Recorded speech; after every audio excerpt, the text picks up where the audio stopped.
You ever wonder how the really successful companies bridge that huge gap between some big, lofty vision and, the actual daily grind?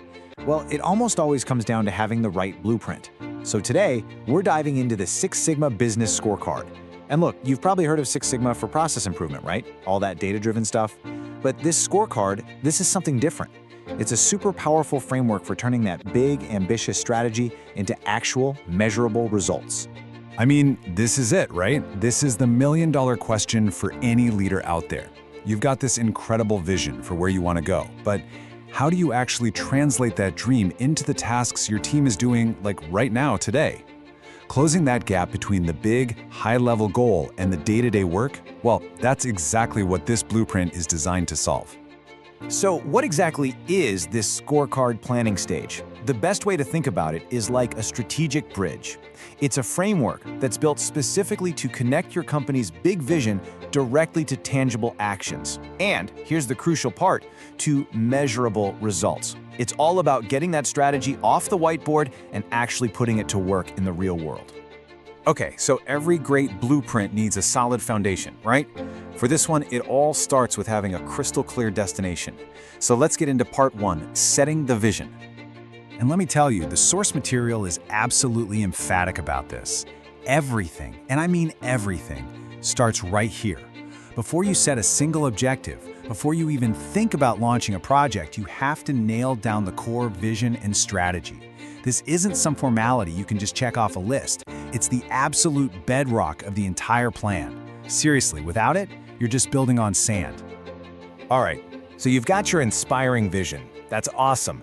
But let's be real, a vision can feel kind of like a cloud, right? A bit abstract. So how do we make it a concrete goal? Well, that brings us straight to part two, defining your objectives. Okay, this is the step where the abstract finally becomes actionable. You take that big, grand vision and you start breaking it down into specific organizational objectives.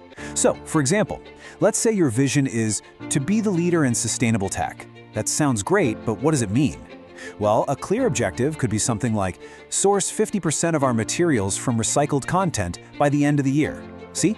All of a sudden, that huge aspiration has a real, tangible target. So now our objectives are defined. We know what we want to achieve. Now we need a map to show us how to get there. This is basically the how-to guide for the whole journey. So let's dive into part three, mapping the strategy. Okay, two really critical pieces come into play here.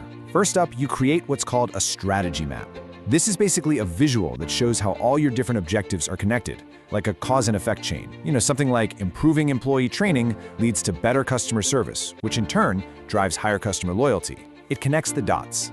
Then, and this part is absolutely crucial, you define your performance measures. How are you actually going to track your progress? This is the step that turns your map from just a pretty picture into a real measurable plan. We've got the vision, we've got the objectives, we've even got the map. Now it's finally time for action. This brings us to part four, launching key initiatives. Think of initiatives as the engine of your whole strategy. These are the specific, funded projects that you actually launch to move the needle on those performance measures we just talked about. We're talking about things like a brand new marketing campaign, a complete overhaul of your supply chain, or a big technology upgrade. This is the real, boots-on-the-ground work that brings that entire strategy map to life.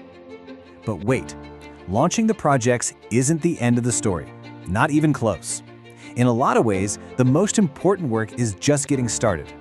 So let's look at the final, critical piece of this puzzle in part 5, analyzing performance and aligning. You can think of this as the system's brain, and it's always working, always in a constant cycle. The source material breaks it down perfectly. First, there's performance analysis. You're asking, are we actually hitting our numbers? Then you check for alignment. Are the things we're doing every day still lined up with our big goals? And finally, you evaluate and assess. You step back and ask, is the whole strategy even working, or do we need to make a change? It's this continuous feedback loop that keeps the entire plan alive, relevant, and on track. And really, that quote just sums the whole thing up beautifully, doesn't it? This Six Sigma scorecard plan, it creates this kind of golden thread that runs through the entire organization. It logically connects that huge, ambitious vision at the very top, all the way down to the nitty-gritty details of a weekly performance report. It makes sure every single piece of the strategic puzzle fits together perfectly. So, as we wrap this up, I want to leave you with a question to think about for your own work. When you look at this complete blueprint, all the way from setting the vision to that final analysis loop, where does your team or your whole organization have the biggest opportunity to improve? Which one of these pieces really needs your attention right now?